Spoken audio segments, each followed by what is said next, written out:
Sejumlah direksi PT Medco Cahaya Geothermal menghadap Bupati Salwa Arifin di Peringgitan Pendopo Jumat 20 Mei 2022 untuk merealisasikan kontribusi perbaikan infrastruktur. Selain perbaikan akses jalan, dalam kesepakatannya PT Medco Cahaya Geothermal juga berkomitmen memberikan kontribusi berupa perbaikan sejumlah tiang listrik, jembatan, dan beberapa akses lain yang menjadi keluhan masyarakat. General Manager PLTP Ijen Novianto mengatakan pihaknya akan melakukan pendataan kerusakan yang terjadi sebelum realisasi perbaikan. Kami telah diterima dan kami memang sengaja bersilaturahmi untuk persiapan ke depannya lebih baik lagi, karena kami mendengar ada beberapa hal yang mungkin menjadi harapan yang mungkin belum bisa terpenuhi, sehingga PT Medco Cahaya akan lebih baik bekerja untuk Bondowoso khususnya untuk lebih mengembangkan dan bisa bermanfaat buat tidak hanya masyarakat di sekitar lokasi proyek, namun juga untuk Bondowoso ke depannya. Pak, poin-poinnya apa saja mungkin tadi Pak? Ya, jadi tentang yang pertama gangguan terhadap jalan yang sebelumnya pernah terjadi atau mungkin ada kerusakan, dan itu kami kan sudah berkomitmen apabila ada kerusakan kami akan perbaiki.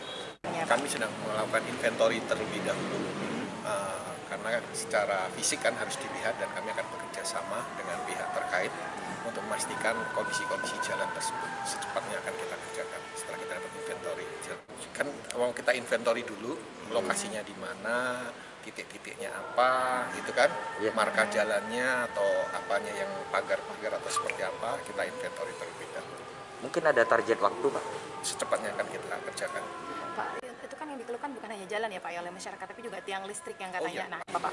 Jadi ini, kalau masalah tiang listrik atau komunikasi dan hal lainnya itu akan kita antisipasi. Tapi yang jelas saat ini kita tidak ada mobilisasi alat berat lagi, ya selama sekarang.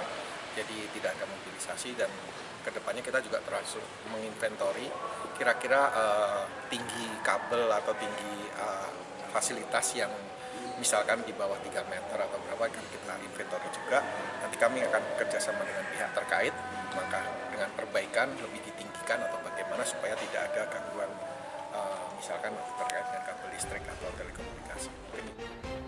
Kepala Dinas Bina Marga, Sumber Daya Air dan Bina Konstruksi atau BSBK Bondowoso, Munandar, menerangkan jika akses jalan yang perlu perbaikan terhitung sekitar 51 km dari Poros Gardu Ata hingga pertigaan Kawahwurung.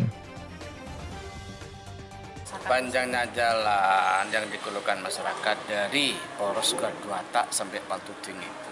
Tapi yang jelas kan bukan sampai Paltuting ya, sampai pertigaan Kawahwurung.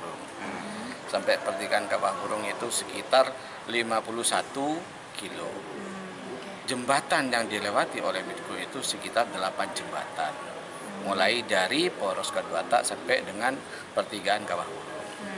Itu tadi sudah disepakati dengan pihak Medco, semuanya itu akan bekerja sama, eksis bersama pemerintah daerah. Saya sampaikan keluhan masyarakat terkait dengan jalan ataupun bahu jalan dan jembatan yang selama ini railingnya, pembatas kanan kiri pengaman itu banyak yang rusak. Pak, kalau dari tinjauan teman-teman PPR sendiri, apakah memang kerusakannya cukup parah begitu Pak? Ya cukup signifikan ya, cukup signifikan. Cuma pemerintah kabupaten sendiri sampai saat ini dengan adanya asesor yang dari UNESCO itu, kita harus berbuat lebih dahulu sebelum dana yang dari Medco itu dikucurkan kepada pemerintah daerah. Tapi khusus untuk objek wisata kan Pak, untuk yang Oh iya, untuk yang asesmen itu kan prioritas ya, karena tanggal 6 Juni sudah dilakukan asesor. Pak, untuk sebenarnya untuk kebutuhan lebar jalan, Pak, di daerah lebar jalan saat ini itu adalah 4,5, mulai dari Poros Gardu Ata sampai dengan pertigaan Kawahwurung. Selanjutnya harus menjadi 6 meter. 6 meter. Berarti ada pelebaran. Ada pelebaran, kanan kiri adalah 75 cm kanan kiri, berarti 1,5 meter. Dari Pendopo Kabupaten Bondowoso, Hadat Mujiono, BSTV memberitakan.